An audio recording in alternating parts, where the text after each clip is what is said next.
Krishna Prestaya Bhutale Srimate Bhakti Vedanta Swaminiti Namine Namaste Saraswati Deve Gauravani Pracharine Nirvisesha Shunyavadi Paschatya Deshatarine Jaya Sri Krishna Chaitanya Prabhu Nityananda Sri Advaita Gadadhara Sri Vasadi Gaura Bhakta Vrinda Hare Krishna Krishna Krishna Hare Hare Hare Rama, Rama Rama, Hare Hare. Shri Shri Radha Vrindavan Chandra ki jai. Shri Shri Nitai Gauranga ki jai. Srila Prabhupada ki jai. Jai Gaur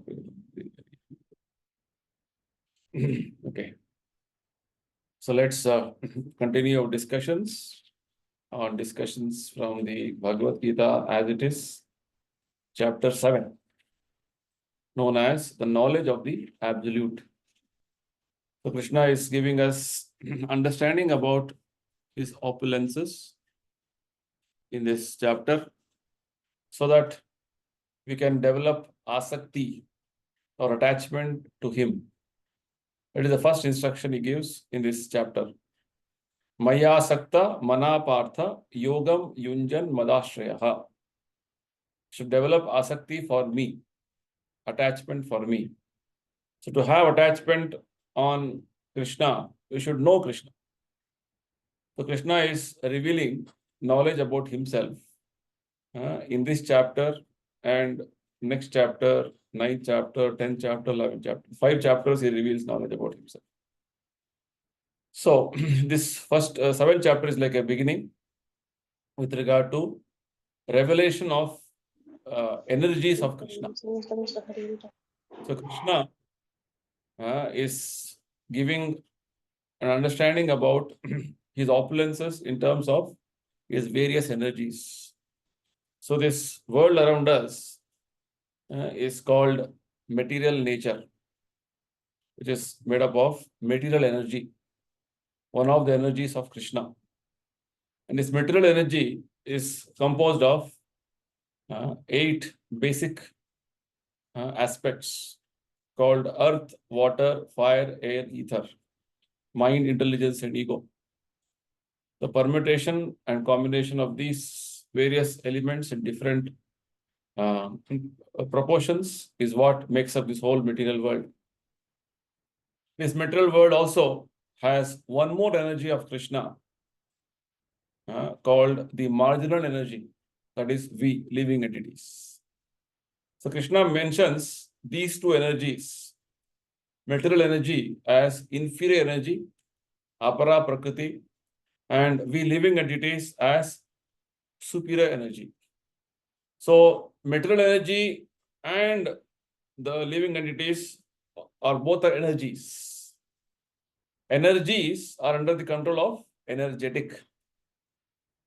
Shakti is under the control of, or Shaktis, different Shaktis are under the control of Shaktiman.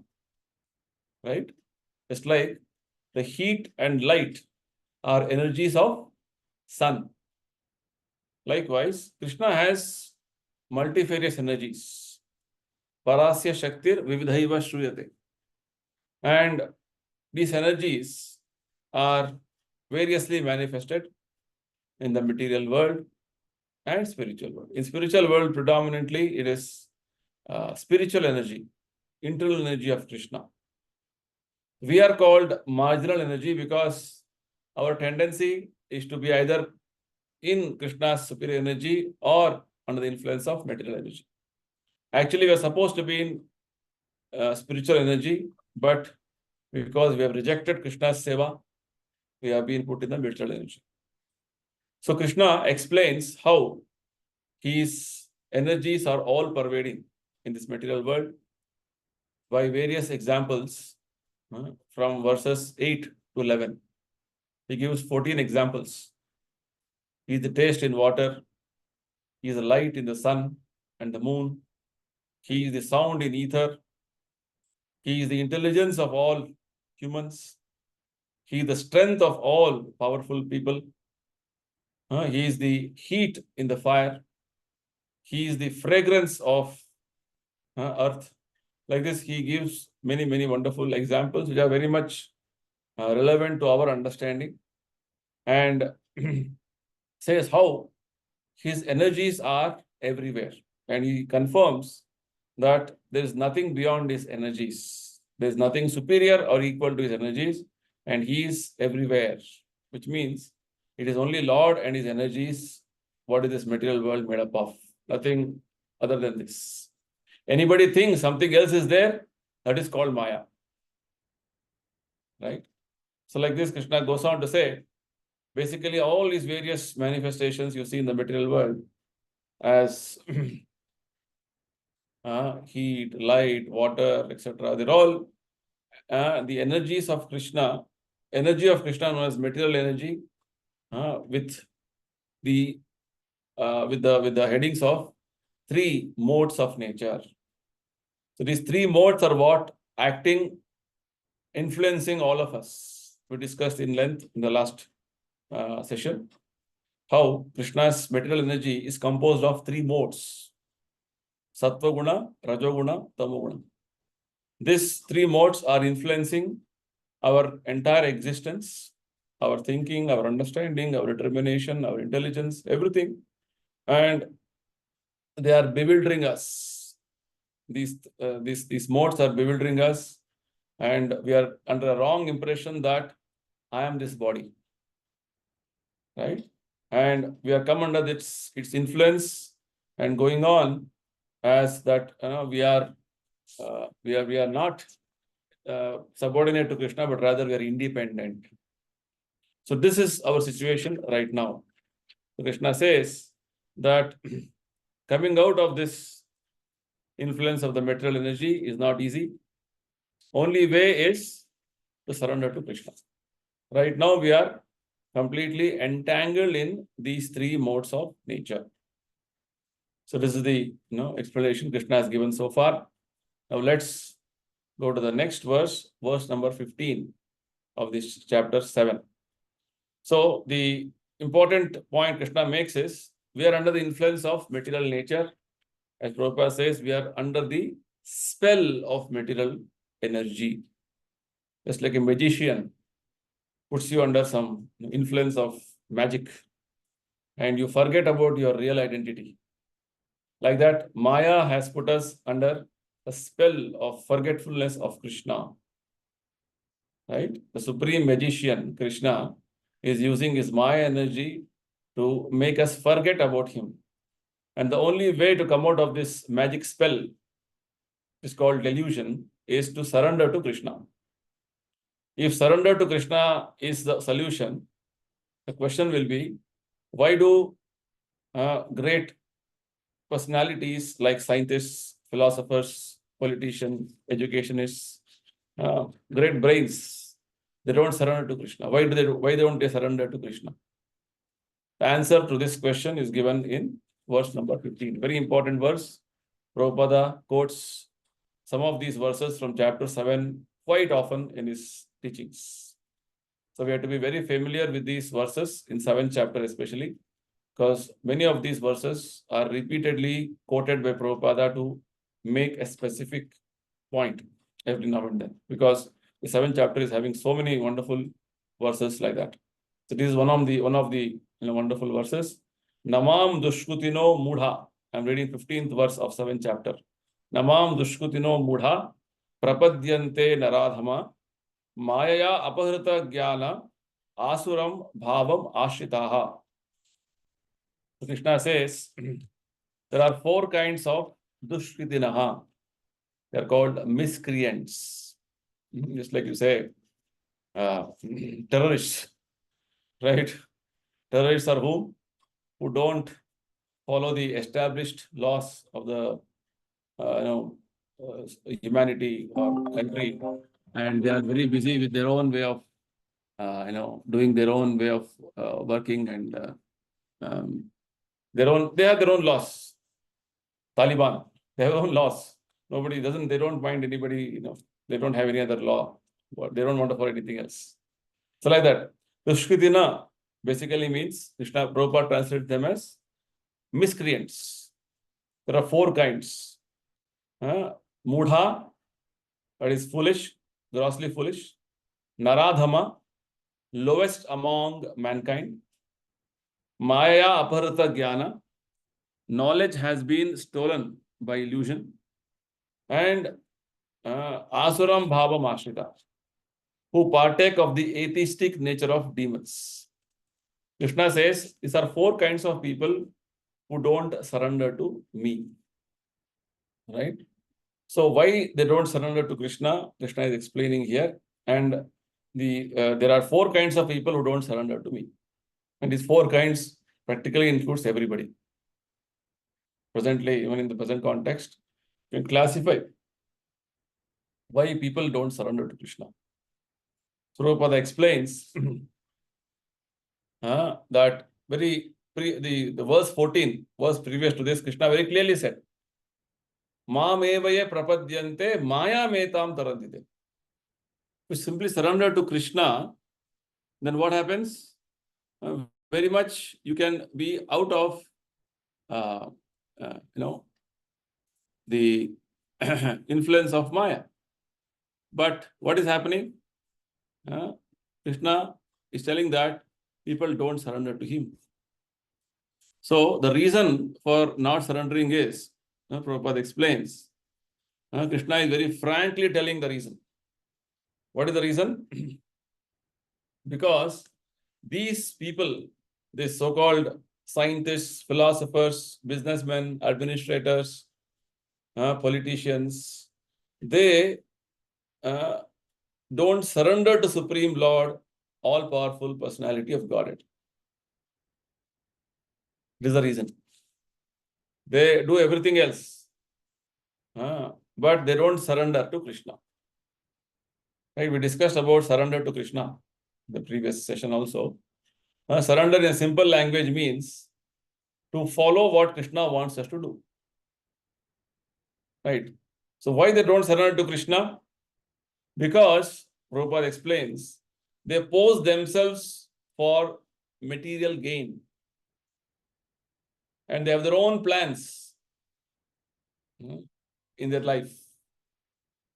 They don't want to accept the plan of Krishna. They have their own worldly plans. And Prabhupada says, because of this, they complicate the problems of material existence. And then they try to go on solving the problems, what they've created, and entangle in themselves, entangle in those problems. Because Krishna also said in the previous verse, material energy is very difficult to overcome. The influence of material energy, because Krishna's material energy, it is Krishna's energy, not easy to overcome. Whatever plans you do, you will be defeated again and again. You may think, oh, now I have found a solution for the problem I am facing. I will implement this.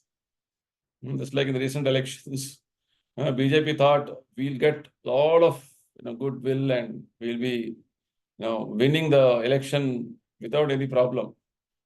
But their all arrogance, everything was shattered. Right? So material nature has her own ways of working. Right?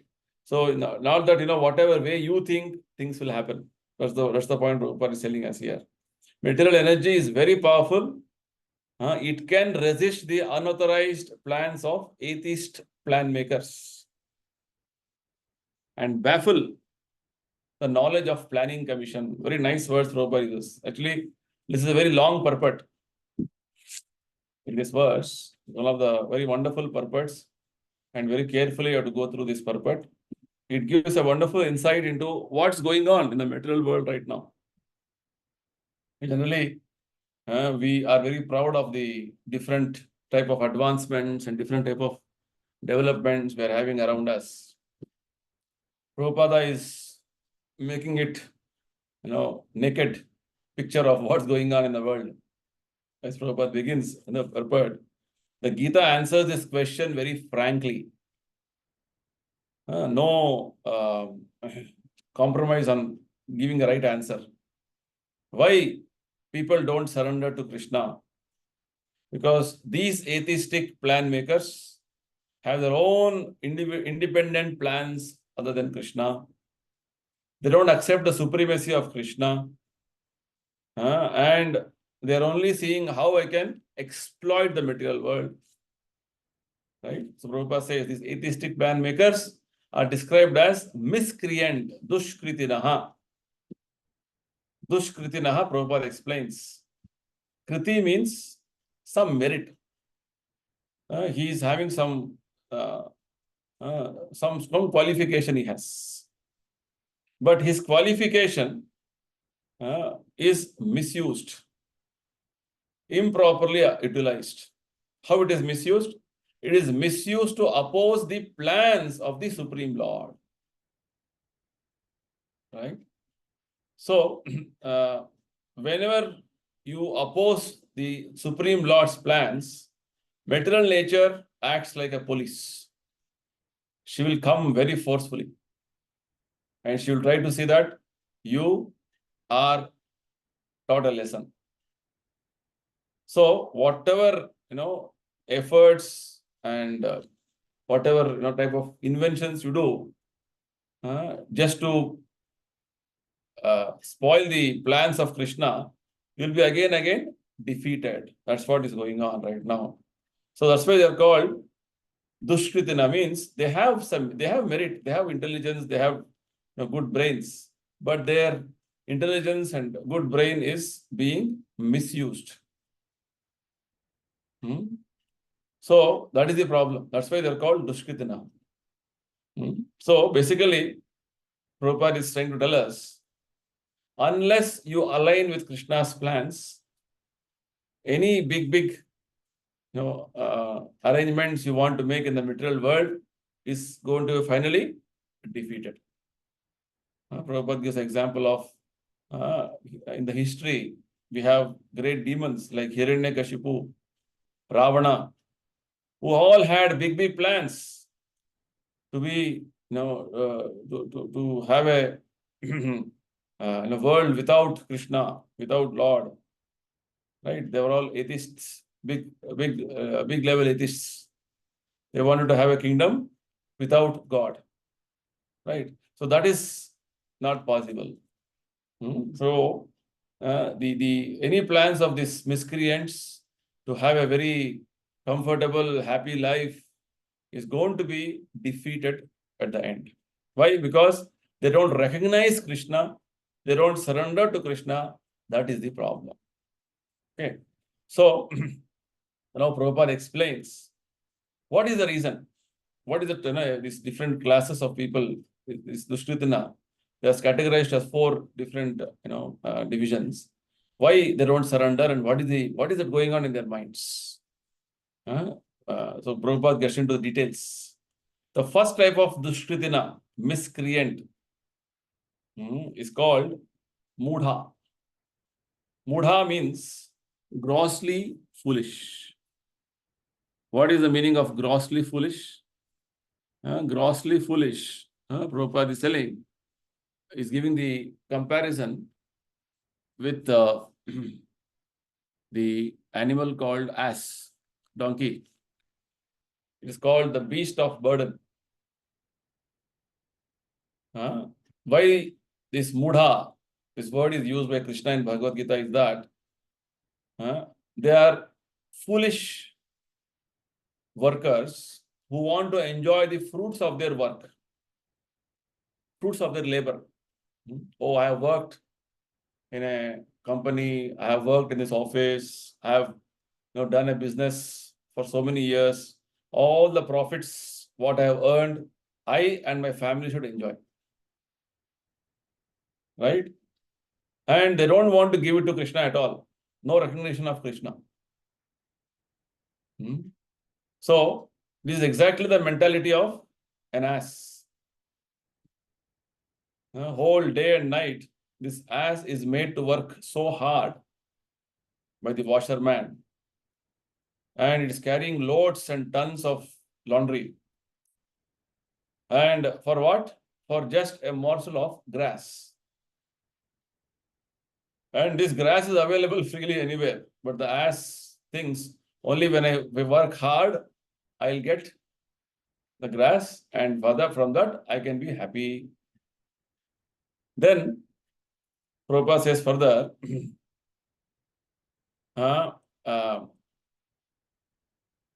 if this ass also cannot sleep peacefully. Why? Because he thinks, oh, when the master will come and kick me again, because I had to work. So like this, in the modern day context, people are working day and night, fearing that, the company may not give me promotion, or it may, I may have to change my job if I don't work hard. Like this, they go on working hard. And their only enjoyment in life is sex with the opposite, gender. Right? That too with great, endeavor, they had to satisfy their sex appetite. So Prabhupada says, these asses, they sometimes sing poetry and philosophy, right? By, like how asses or donkeys, when they open their mouth, it is not very pleasant to hear. But they think, oh, I am singing some poetry, I'm talking some philosophy, my habits are so nice. It's only disturbing everybody else, because it has no proper meaning what they are doing. So Prabhupada says this is the position of present day fruitive workers, which means they want to work hard so much so that all that hard working and the money they have earned, they want to enjoy for themselves. So the basic principle of Bhagavad Gita is the results of your work should be offered to Krishna. This is the sum and substance of Bhagavad Gita. Bhagavad Gita is concluded towards the end like this, 18th chapter. Arjuna asks two questions to Krishna in the end, 18th chapter. What is Tyaga? What is Sannyasa? Okay. So Tyaga means when you work and is not attached to the fruits of your work. You offer the fruits of your work to Krishna. That is called Tyaga. And living a life like this, moment to moment, with a sense of complete renunciation, is called sannyasa. Yes, complete life of Tyaga is called sannyasa. So this is the answer Krishna gives. So basically, anything which you want to enjoy yourself, you or your extended self, is going to be cause of bondage. This is what Krishna says in 3rd chapter. Yagnarthat karmano anyatra lokoyam karma bandhana. You work for the satisfaction of Krishna, otherwise work binds one to this material world. Right? So Prabhupada further explains about these mudhas, how they work. They work so hard day and night, and they have created they have made some self-created duties. Oh, this business, if I don't work hard, if I don't earn money, then everything will collapse. If I don't go to that office will not work. Like this, they have created their own made duties. And for them, if you say, you please come and attend this Bhagavad Gita session, very busy, no time. Right? Why? What is that? Your busyness? Busy. I have to go to office. I have to go to work. Some meetings are there. This all busy. In this, I'm busy for earning money. Right? When you say actually it's going to help you for your eternal life. No. I'm not worried about eternal life. I'm worried about my life, this life. I want to earn money. This is called mudha. Mudha means foolish. Grossly foolish, as Prabhupada says. So foolish that don't even see the future, what's going to happen in the near future.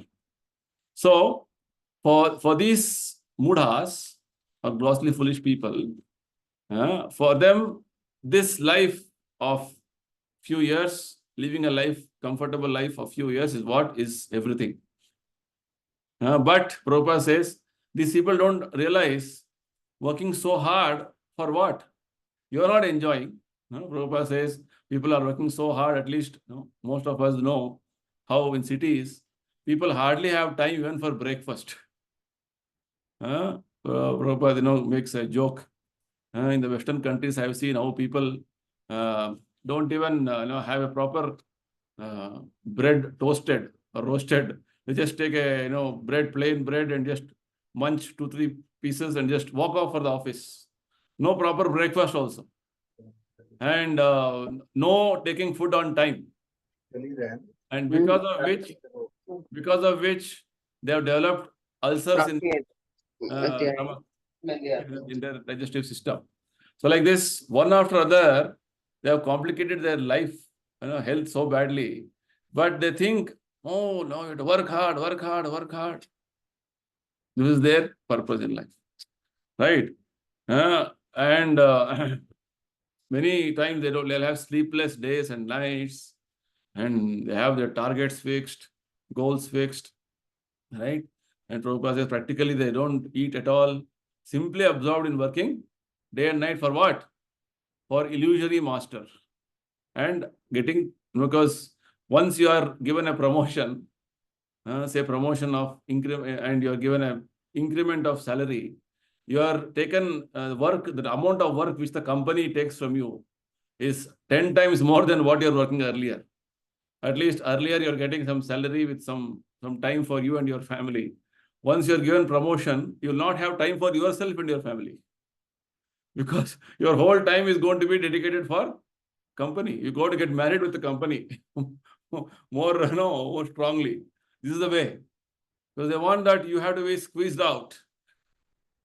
That's what it is. Oh, now you're a team leader. Now you're a manager. You're a general manager. And people want this. They get a lot of enjoyment in this. Right? So, Prabhupada says, ignorant of the real master, these foolish workers waste their valuable time working for money and position.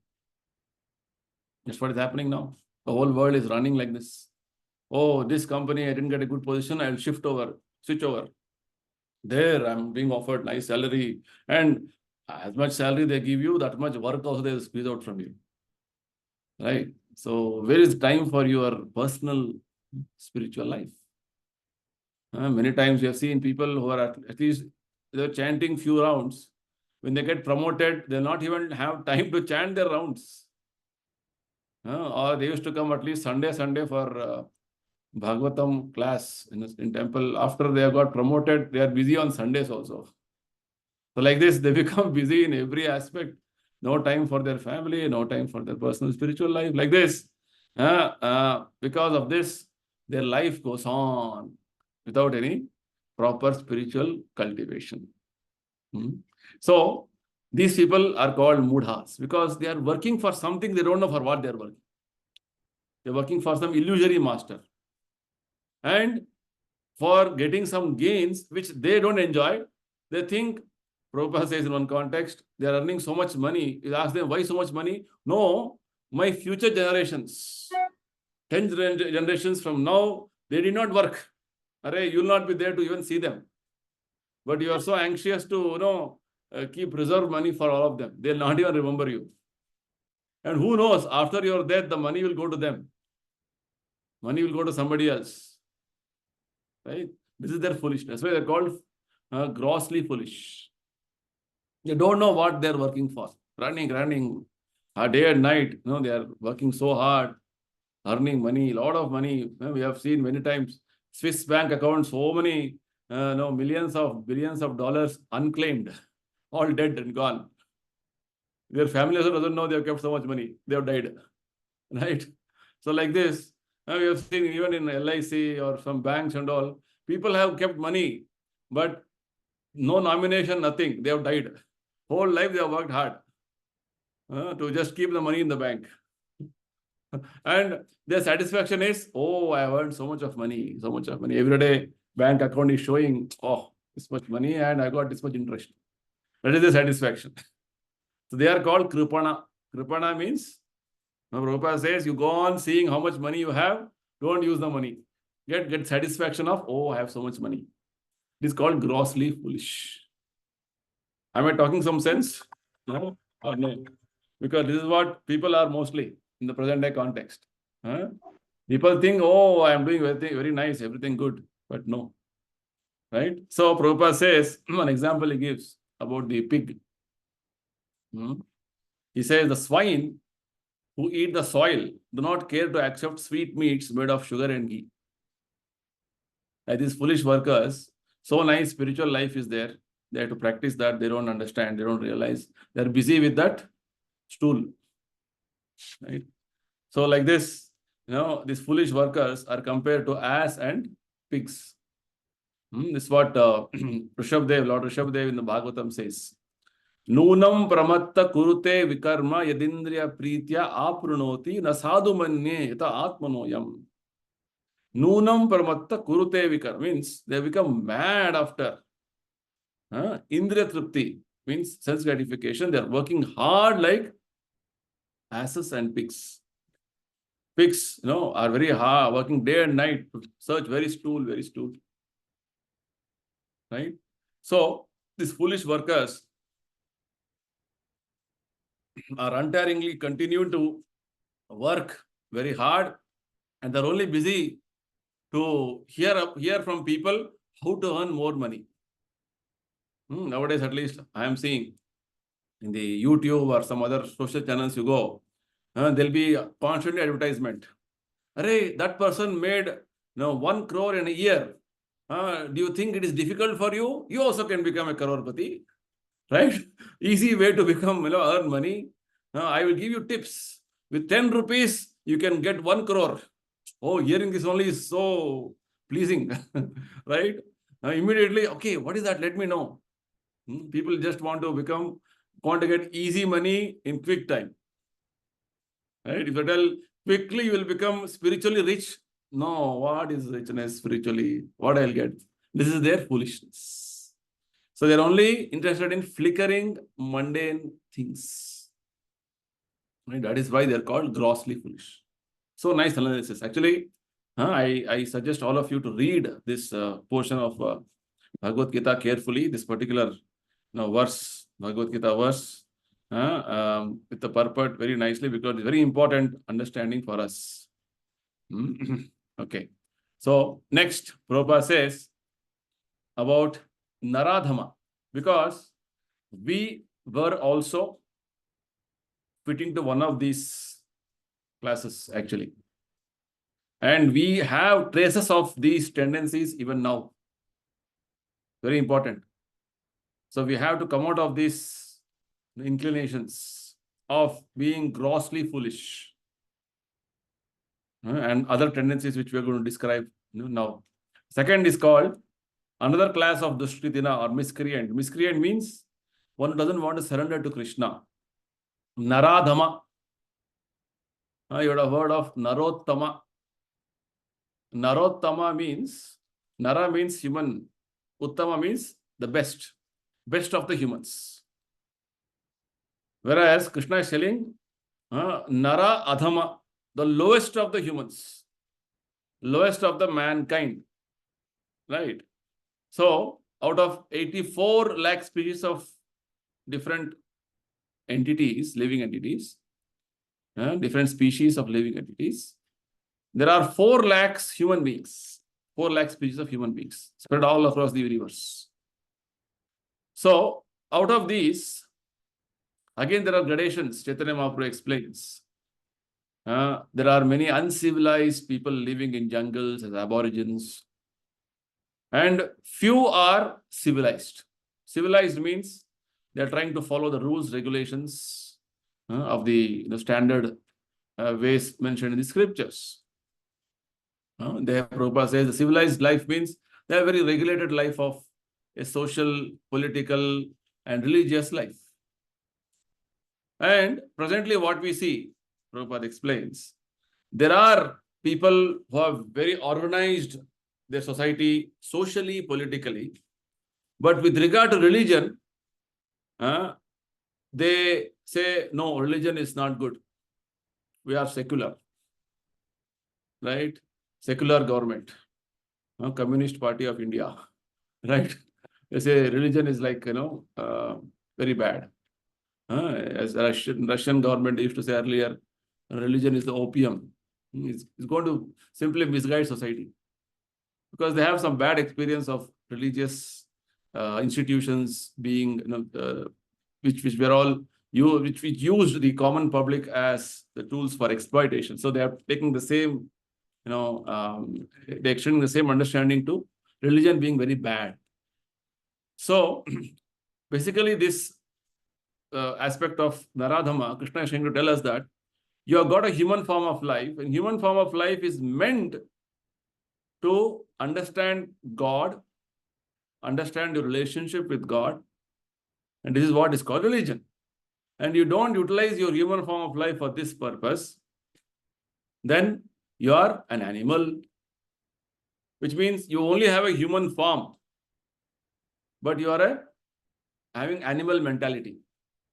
Animal mentality means busy only in eating, sleeping, mating, defending. That's all. In human form of life also, I'm doing only these things, but in a very polished way. So Prabhupada says, modern day human society is a polished animal society. Nothing different.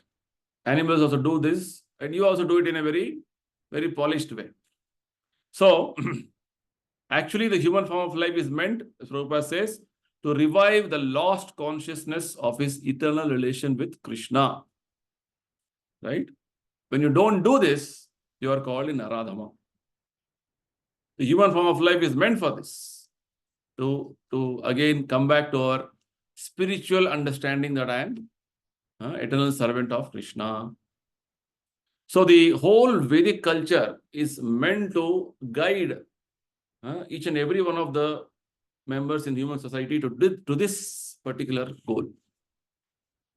Right? And the parents, teachers, the king, the whole system, Varnashrama system was meant to educate, train everybody in this particular aspect. There is a statement in the Bhagavatam, again, Rishabdev's teachings. Pitananasya, Jananinasyach, Gururanasyach. He says, don't become a father, don't become a mother, don't become a teacher, don't become a guardian, don't become a devata if you cannot train your subordinates to come out of this cycle of birth and death. Prabhupada goes on to say, right now, situation is such that 99.9% of the population is unaware of these very principles of life. They have become degraded. That's why they are called Naradhama. Adhama, they have fallen from their position of human status. Human being is not using his life for moving forward in spiritual journey, then he's called Naradhama. So Prabhupada says the whole population right now is called Naradhama.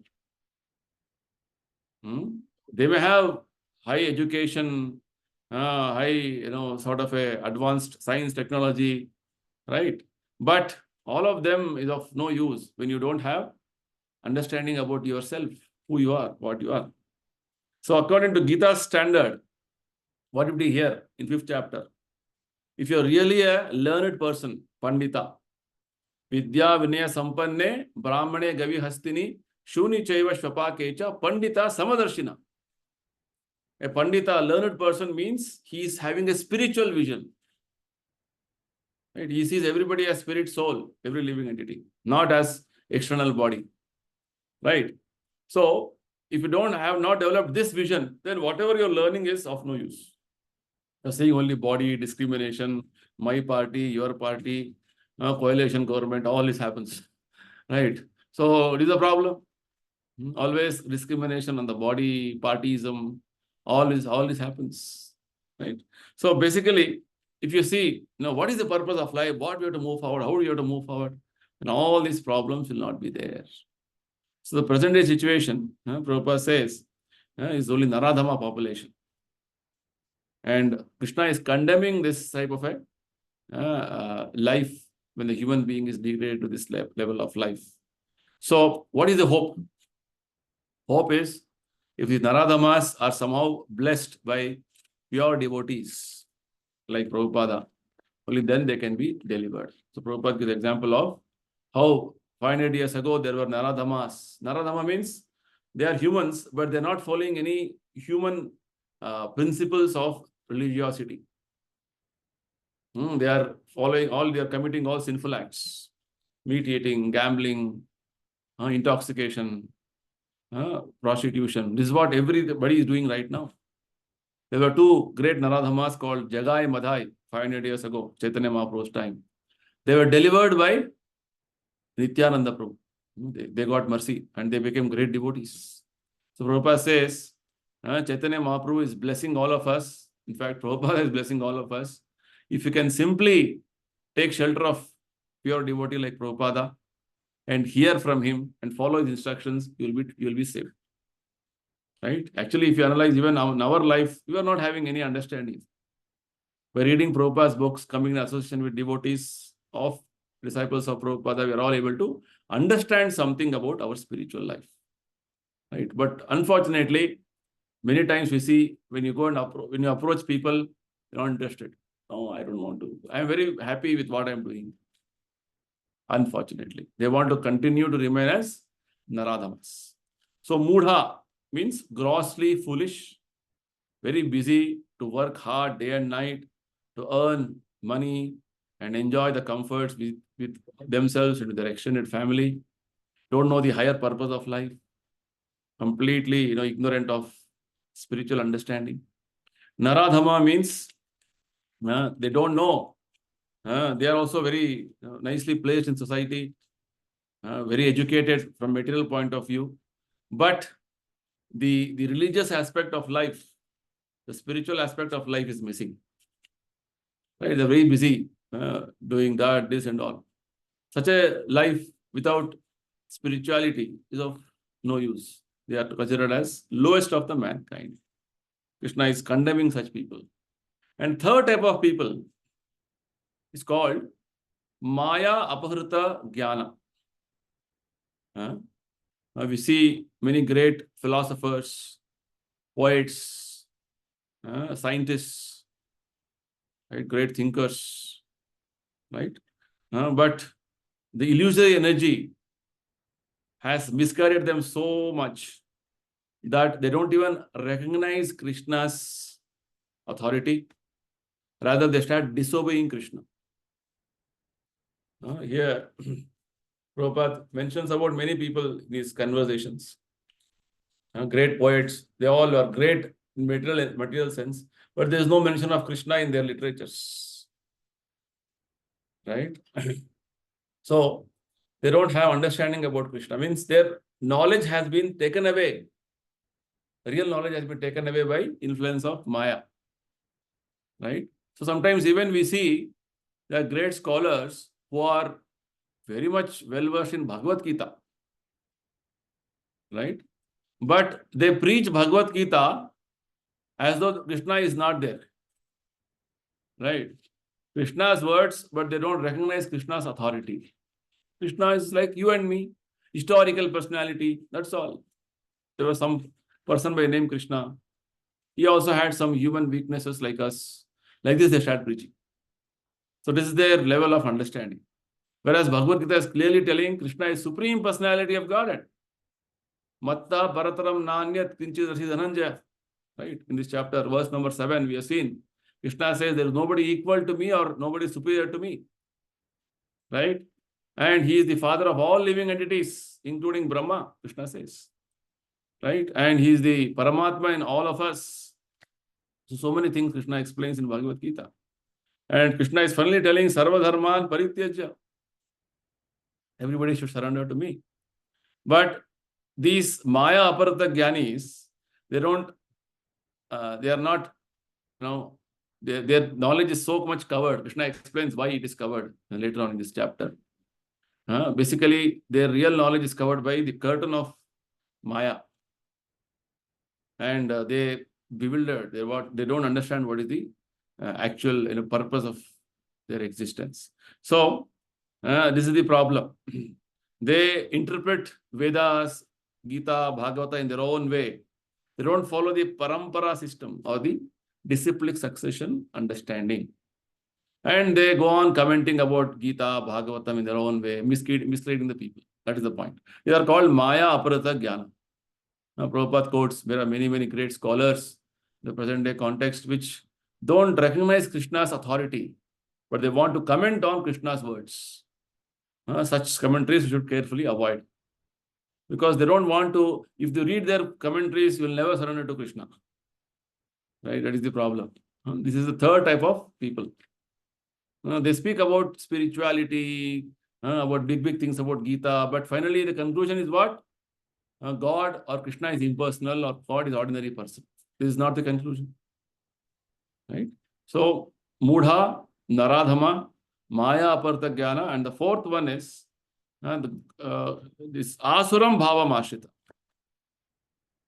They are, Prabhupada says, they are openly atheistic. Right? So, for them, they openly declare God doesn't exist.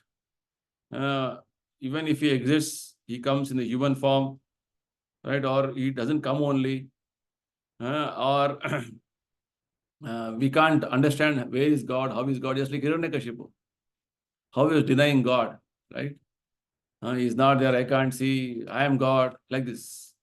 So, whereas these people like Kamsa, he was envious of Krishna. Hiranyakashipu, so much against Krishna. So this is the atheistic temperament. So they think themselves God, or God is dead, or we can manufacture God, I have become God. They only want to deny the existence of God. The modern day thinkers and some scientists, they propagate such theory. So this is the situation. That's why they don't surrender to Krishna. These type of people in society, because either they are grossly foolish, or they are lowest of mankind, or their knowledge has been taken away by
Hare Krishna, Rahul. Rahul.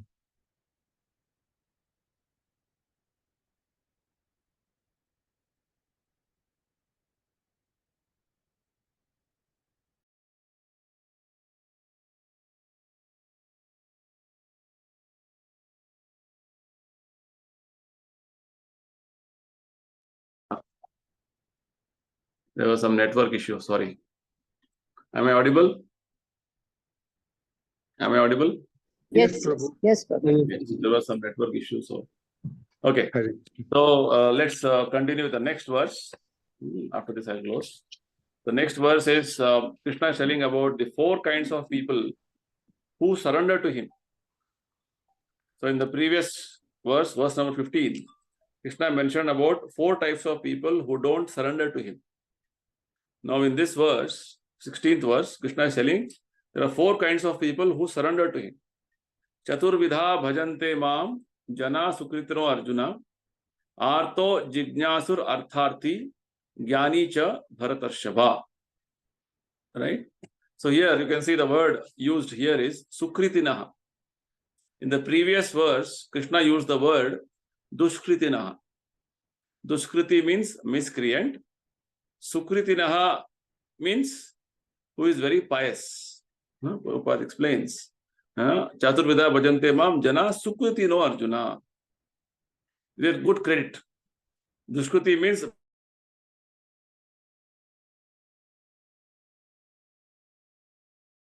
punyatmas. Dushkriti means papatmas. Okay, that's the reason. That's the understanding. So what are the four kinds of pious people who surrender to Krishna? They are artho. Artha means one who is in problem, distress, right? And artha. Artha means one who wants money, some material wealth, material possessions. Then the third is jignasu. Jignasu means inquisitive. Then the fourth one is called Jnani.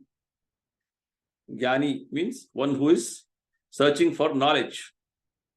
So four kinds of people surrender to Krishna. One who is very much in problem, one who is in need of some wealth or some possessions, property, so many things people want.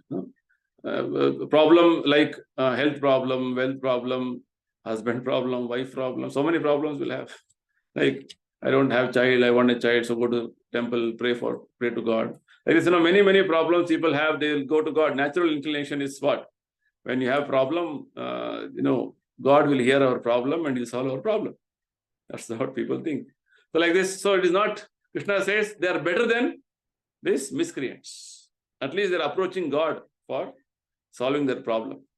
Right, that way. So these four types of people, they approach Krishna. They come to Krishna.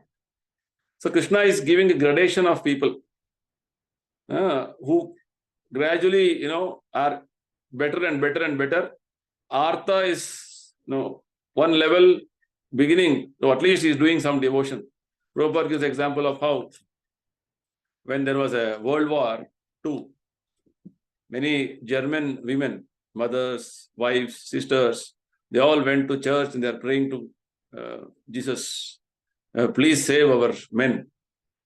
They're all gone to fight the war, right? But when the war happened and most of them didn't return, most of the men didn't return, they all became atheists. So these first class of people, known as the Artha, distressed, their level of surrender to Krishna is transactional. If God gives me result, I will continue my devotion. If God doesn't give result, God is not there. This level. But at least they are better than the Dushkritina. Then the example of Artha in the scriptures is Dhruva Maharaj. Dhruva was insulted by his stepmother because she told, you're not born from my womb, so you cannot sit on the throne. He got very badly insulted. And then he ran to his mother and he told his problem. Mother told, what I can do? Your father likes his second wife so much. Anyway, you go to Krishna and ask, he may help you. Where is Krishna? Krishna is in the forest. So Dhruva left the forest, and there, Lord, seeing his determination, he sent Narada Muni. Narada Muni gave instruction. And very near Vrindavan, there's a place called Madhuvan, right?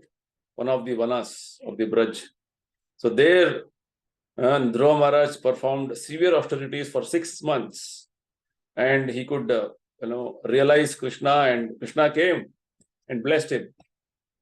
And when Krishna came, Dhruva Maharaj, by that time his heart was purified, and he was lamenting, repenting. Oh, what I was simply praying to Krishna. Krishna is like great diamond, and I was playing for small broken pieces of glass. Because Krishna himself has come, and I'm simply, praying for something very, very insignificant. So like this, he was feeling very repentant. This is an example of distressed. Artha.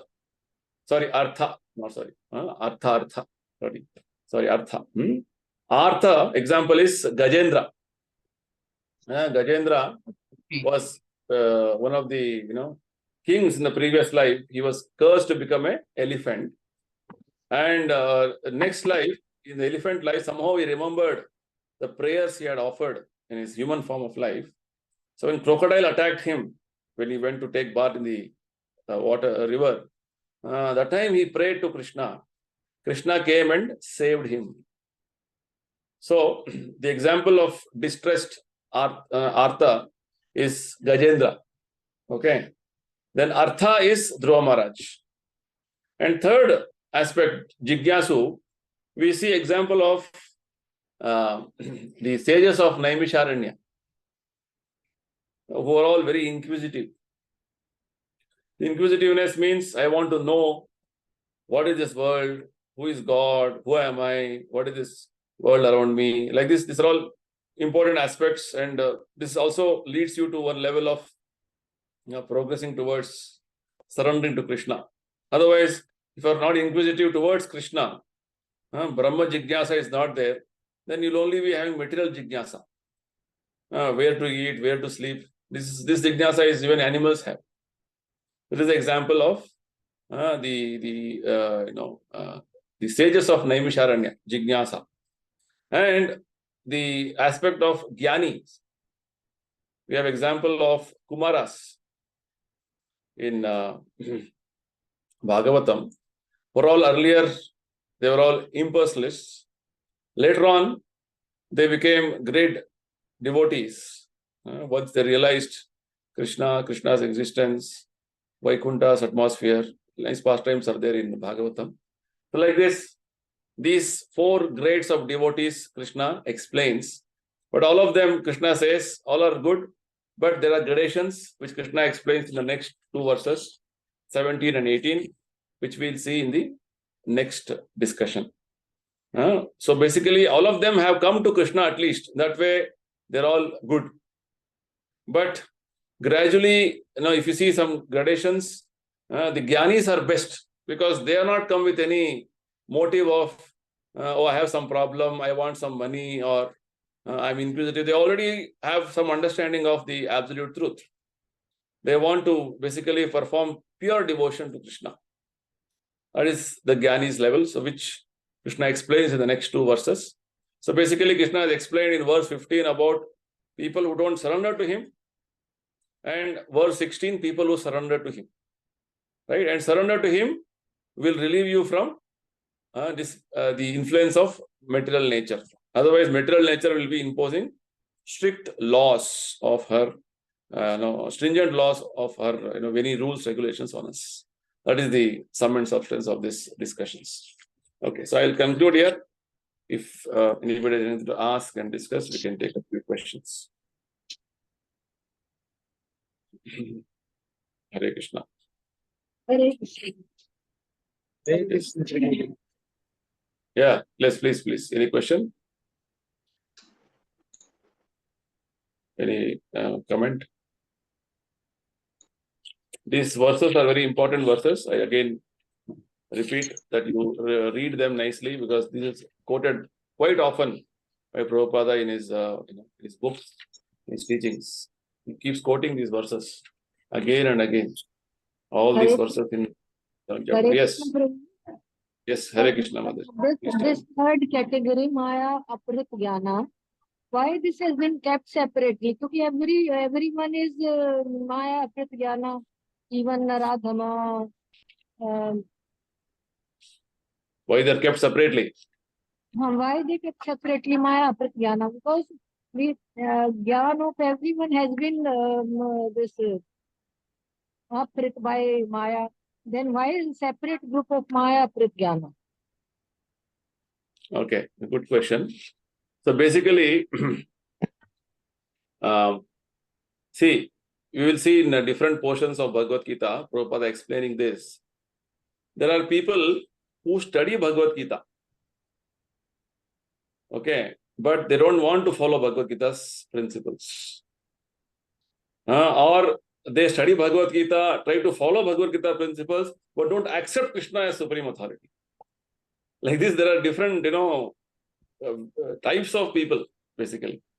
So Naradhama basically means they look like very civilized.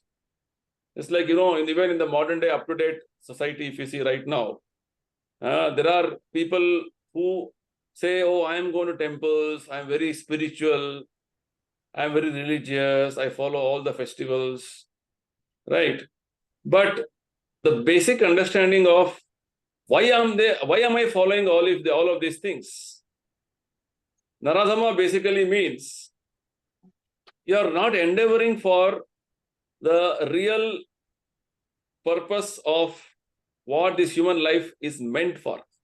You may have a very ritualistic and a very formal way of conducting yourself as a religious person, right? Religiosity simply for the sake of performing some things is one thing. But what is the real spirit of that? That's the point.